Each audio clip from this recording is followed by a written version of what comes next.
దేవునికి సమయాన్ని ఇవ్వలేవు, దేవుణ్ణి ఆరాధించడానికి సకాలంలో రాలేవు, దేవుణ్ణి స్తుతించలేవు, దేవుణ్ణి మహిమపరచలేవు, దేవునికి ఇచ్చేది కూడా నువ్వు ఇవ్వలేవు. ఎంత దౌర్భాగ్య స్థితి ఆలోచన చేయి.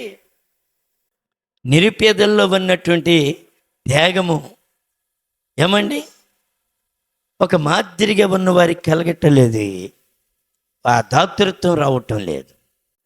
పిసినారితనం, ధారాళత్వం పోయింది, చేతులు ఎండిపోతున్నాయి, ముడుసుకుపోతున్నాయి. ఎంత దౌర్భాగ్య స్థితి అది. నువ్వేం చేస్తున్నావు? మనుషులు చేస్తున్నావా, దేవునికి చేస్తున్నావా? అపవాది చెబుద్దా జాగ్రత్త ఆరిపోతావు అని చెప్పి నీ చేతులు మొత్తం కట్టేసి వెనకాల కూర్చోబెడద్ది.